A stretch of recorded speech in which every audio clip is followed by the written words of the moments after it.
Hello, dear students. How are you? Hope you all are fine and safe at home. As in my previous video, we have discussed seed and seedling. So in this video, we are going to discuss the germination. So germination, it is the basic process of emerging a new plant from seed under favorable conditions, or in a very simplified form, we can say development of plant from the seed. So seed is a tiny plant. And during germination, 5 changes occur. First is the imbibition of seed. After that, due to imbibition of seed, the growing enzymes in the seed activates and they mobilize the reserve food and growth regulators in the seed, which helps in the development of embryo access into seedling. So in my previous video, we have discussed seedling also. Here in this picture from your NCERT book, you can see the first seedling. Seedling क्या है? जब seed में से embryo access emerge out हो या develop होना शुरू हो जाए और उसमें से जो first thing that emerge out from the seed from the micropyle that is radical. So at this stage we can say this is not seed, this is seedling. So germination is generally of two types, hypogeal and epigeal. These are germinating gram seeds, bean seeds.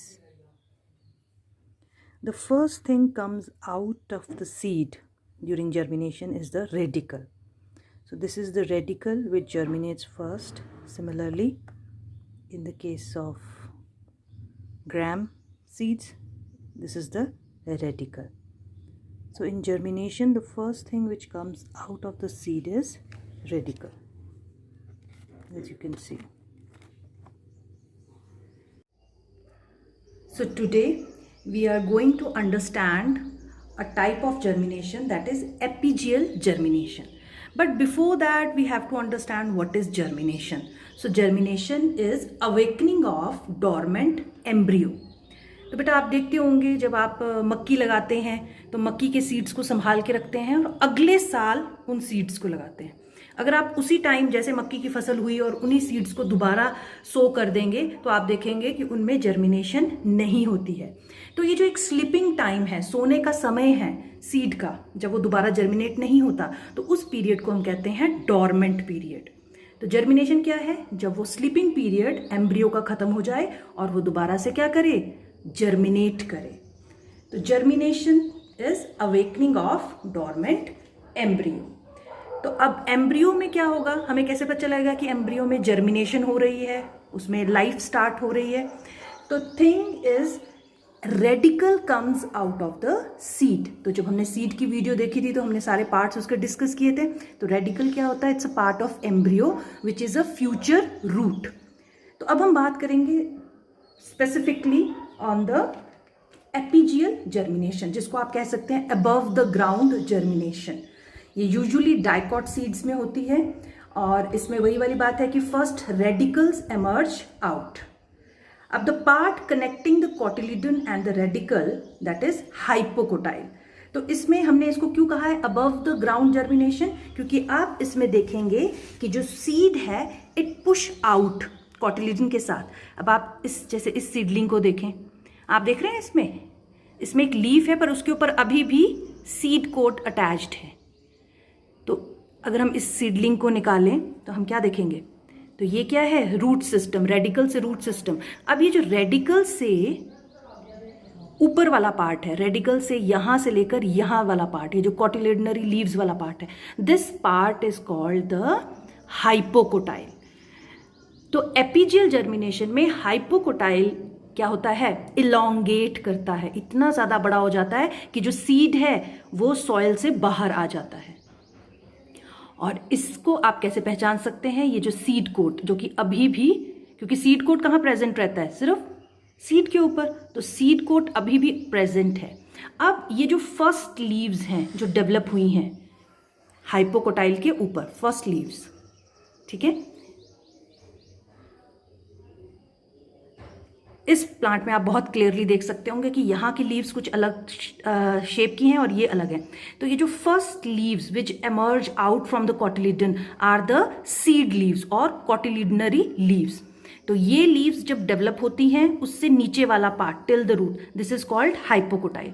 अब cotyledonary leaves के ऊपर वाला part क्या होता है, plumule, that is the future shoot system of the embryo. तो this part when above the cotyledonary leaves the area germinates between the plumule, this is called the epicotyle. So this is the epicotyle part. तो ऐसी germination जिसमें hypocotyle grows first and seed along with the cotyledon comes out of the soil. आप देख रहे हैं ना, soil के बाहर आ जा रहे हैं, ये देखो। और ये जो first true leaves develop होंगी, they are the cotyledonary leaves. तो such type of germination is called epigeal germination. तो एपीजियल जर्मिनेशन में हाइपोकोटाइल एमर्ज आउट फर्स्ट। तो ये बेटा मैंने डिफरेंट स्टेजेस में आप देख रहे होंगे, ये मैंने वाटरमेलन सीड्स लिए थे। Watermelon seed is a dicot seed. तो डाइकॉट सीड में आप यहाँ देख सकते हैं अभी भी कॉटिलिडनरी लीव्स के ऊपर अभी भी क्या है, सीड कोट अटैच्ड है।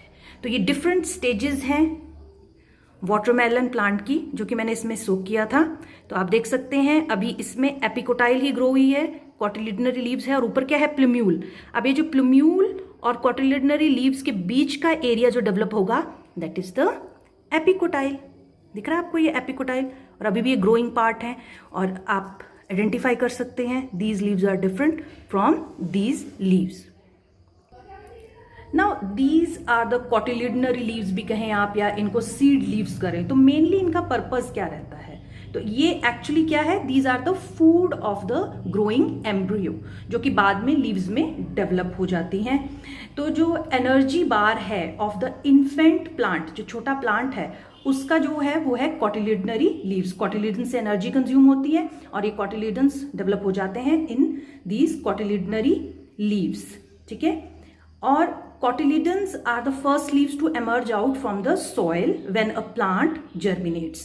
They are part of the seed's embryo, so they are also called seed leaves or cotyledonary leaves, ठीक है। And the true leaves look distinctly, ठीक है, ये डिफरेंट दिख रही है ना जो ट्रू लीव्स हैं कॉटिलिडनरी लीव्स के ऊपर, ये जो ट्रू लीव्स हैं they are distinct from this cotyledonary leaves. तो आप किसी भी प्लांट में इजीली डिफ्रेंशिएट कर सकते हैं कि उसकी कॉटिलिडनरी लीव्स कौन सी हैं और उसकी ट्रू लीव्स कौन सी हैं। जैसे कि हमने ये प्लांट कौन सा लिया है, हमने लिया है वाटरमेलन। वाटरमेलन तो सबको अच्छा लगता होगा खाने के लिए, तो मैंने कुछ नहीं किया, वाटरमेलन के सीड्स थे उनको इसमें सोक किया और ये जर्मिनेट हो गए। तो अब हमने बात करनी है कि एपीजियल जर्मिनेशन क्या होती है। तो epigeal germination when the hypocotyl as a whole elongates, आपको दिख रहा होगा ये है हाइपोकोटाइल। तो hypocotyl elongates as a whole carrying the cotyledon and the plumule। तो ये cotyledon है और उसके ऊपर क्या रहता है, plumule out of the soil। दिख रहा है आपको, soil से बाहर आ गया है ये सीड। तो अब ऐसे सीड्स के लिए एक और प्रिकॉशन लेना पड़ता होगा। जब आप अपने घर में भी फ्रेंच बीन, राजमा लगाते होंगे तो आप देखते होंगे कि आप उनको 4 या 5 इंच नीचे लगाते हैं सीड्स को। होता है ऐसा कि नहीं होता? वो क्यों किया जाता है? क्योंकि अगर आपने ऊपर ही वो सीड्स लगा लिए तो क्या होगा, बर्ड्स या कुछ इंसेक्ट्स उसको ऐसे ही खा जाएंगे। तो क्योंकि ये सीड्स क्या होते हैं, ये जमीन से बाहर आ जाते हैं। तो अगर सीड में से कॉटिलिडन्स किसी बर्ड या इंसेक्ट ने खा लिए तो क्या होगा, प्लांट ग्रो ही नहीं कर पाएगा। तो इस वजह से आप देखते होंगे जो ऐसे सीड्स जिनमें एपीजियल जर्मिनेशन होती है, ऐसे सीड्स को हम थोड़ा नीचे, सॉइल के नीचे लगाते हैं। वहीं अगर दूसरे जो सीड्स होते हैं, कई सीड्स जो आप देखते होंगे घर में मम्मी पापा ऐसे ही ऊपर से ही सॉइल पे बिखेर देते हैं, ठीक है, उनके बारे में हम बाद में डिस्कस करेंगे। That is the hypogeal germination, but right now we are focusing on epigeal germination. तो हाइपोकोटाइल आपको पता चल गया है, it's a part of embryo axis between the radicle and the cotyledon and it's a part of embryonic root system। तो hypocotyl क्या है, ये पार्ट ऑफ रूट सिस्टम, और जो एपिकोटाइल है, ये जो अबव पार्ट है cotyledonary, it is the part of the embryonic shoot system. So hope you understand the epigeal germination. It's very easy. आप घर में भी अपने आप राजमा को ग्रो करके देखिए तो आपको ये समझ में आ जाएगा.